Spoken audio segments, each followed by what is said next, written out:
is with these people? Hey, I am Chuck the Bureaucrat, and today I'm going to talk about 3 people that you pretty much meet your first day in the military. The Slacker, the Spotlight Ranger, and the Blue Falcon. And the reason to understand these 3 characters is because not only are they there on day 1, but they're also going to be there for your entire military experience. And in a second, you'll see why. Now, I argue that what really defines these characters is the way they respond to the unreasonable number of tasks that life throws at them.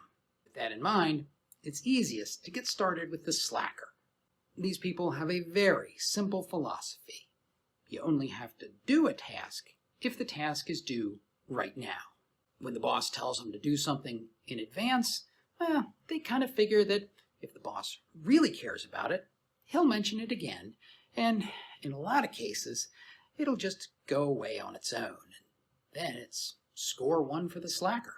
Slackers seem to be the biggest procrastinators on earth, but the ugly little secret is that everybody puts off tasks until later. Everybody is procrastinating, and it's just a matter of how you determine what things you're going to do and not do that differentiates these characters. The Spotlight Ranger, well, he's got a pretty simple rule of thumb too.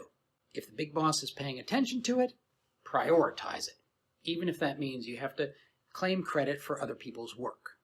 And if the big boss isn't looking, well, the Spotlight Ranger doesn't care. Even if he does do the task, he's going to apply the absolute minimum level of effort necessary. Now, at first glance, the Blue Falcon, or you probably know him by another name, he doesn't seem to fit into this paradigm. I mean, you notice him because he seems to lob other people under the bus just left and right. But I argue that this has a lot to do with how the Blue Falcon approaches that gigantic to-do list. The Blue Falcon tries to do it all. They work way too hard on tasks that the big boss doesn't care about, and in fact, they put ridiculous amounts of effort into tasks that the boss doesn't want done. They are terrible at distinguishing what's important and what's not. And when they discover, usually at the last minute, that they haven't done something that is important, well, then they panic, become defensive, and they look for somebody to blame. And there is some really bad news about these 3 dudes. Everyone, including you, is one of these archetypes. The promotion system doesn't weed them out because it can't. The best the system can really do is select the most ideal versions of these SOBs. You know, the ones who do the least organizational harm as they go about their little adventures. But so what? I mean, what do you do with this information so that you can be more successful? Well, number 1 is just figuring out which one you are. I know, it's going to hurt your feelings, but trust me, it's also going to open your eyes to what you're really doing and to how you're impacting the people around you.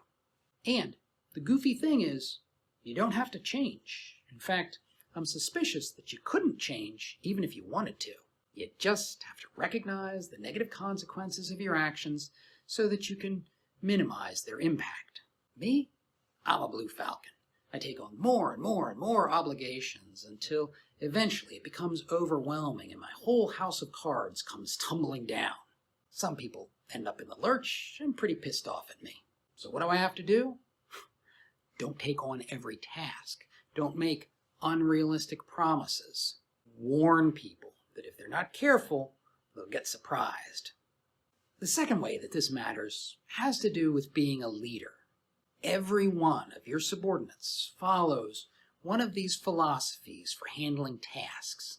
None of them is ideal, and you can't really change people, but sussing out which philosophy someone is applying helps avoid surprises. You have to keep telling the slacker what's important, and you have to check on them at regular intervals.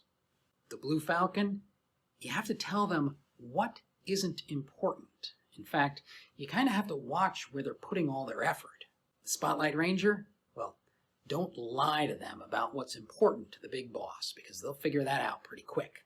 Instead, you often have to help them anticipate what the big boss is going to care about, even though they're not really talking about it yet.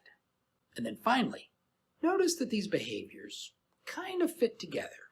I mean, not perfectly, but roughly. Successful slackers tend to be reasonably good at slapping together a decent product at the last second. Spotlight Rangers can spit shine just about anything to make it look professional. And the Blue Falcon's aimless wandering does tend to accumulate a broad base of interesting tidbits. In the clutch, getting them aligned to take advantage of their individual strengths and work together, well, that can make the team sing. And now, if you want to see a framework for understanding headquarters bureaucrats, watch this video.